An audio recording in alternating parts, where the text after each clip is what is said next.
Mimi naitwa Dr. Frederick Salukele, mkurugenzi elimu ufundi na mafunzo ya ufundi stadi kutoka Wizara ya Elimu, Sayansi na Teknolojia.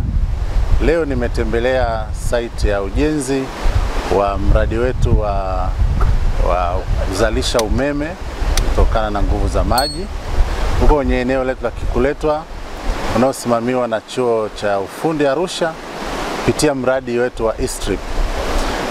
Huu ni mradi ambao tunatekeleza pamoja na nchi zingine mbili kwa maana ya Tanzania pamoja na Kenya na Ethiopia.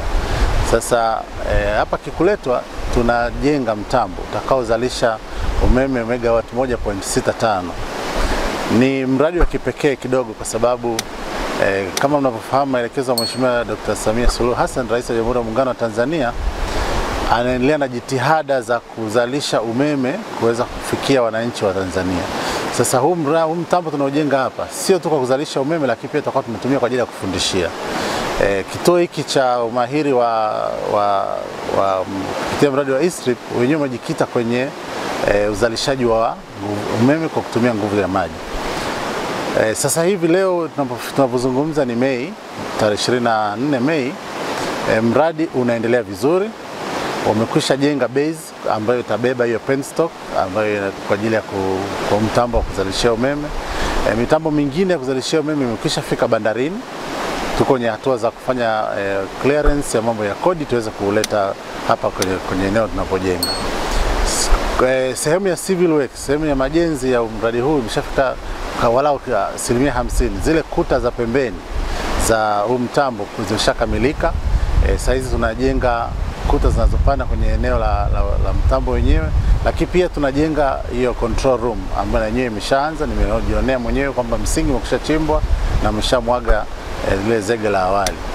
Kwa hiyo kwa msingi huu mradi unaendelea vizuri, uko ndani ya muda na fedha zipo, ni fedha za kupitia mkopo wa Benki ya Dunia. Fedha zipo, mkandarasi yupo site, ana mafundi wa kutosha. Nimejionea mwenyewe kwa mafundi wa kutosha wapo site wakiendelea na kazi, na tunatarajia mpaka ikifikapo mwezi wa 10 watakuwa wameshakamilisha package 1, kwa sababu mradi una package mbili. Package 1 hiyo ndio inahusisha ujenzi wa hiyo base ya penstock pamoja na generator house pamoja na hiyo control room. Kwa hiyo tunatarajia kabisa kwamba ifikapo mwezi wa 10 ambapo ndio mpango kwa mujibu wa mkataba atakuwa ameshamaliza sehemu ya kwanza ya package ya kwanza ya mradi.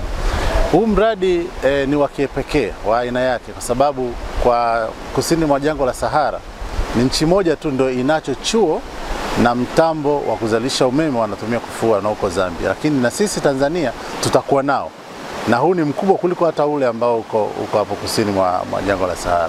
Kwa hiyo tunajivunia kwamba tuna mradi ambao unatekeleza yale malengo ambayo Mheshimiwa Dr. Samia Suluhu Hassan amekuwa akisema siku zote kwamba tukuze sekta ya uzalishaji umeme. Ni sekta ambayo tunaisimamia sisi kama Wizara ya Elimu kwenye kufundisha. Kwa hiyo sisi ni kituo ambacho tunasema mwisho wa siku tuna kitu cha kuonyesha kwa ulimwengu kwamba tumepata mkopo wa Benki ya Dunia, tumejenga mtambo wa kufundishia wanafunzi namna ya kufua umeme kutumia nguvu ya maji, lakini vile vile na wenyewe utakuwa unafua umeme ili uweze kusupply kwa hapa chuoni penyewe na kwa wananchi. Asante sana.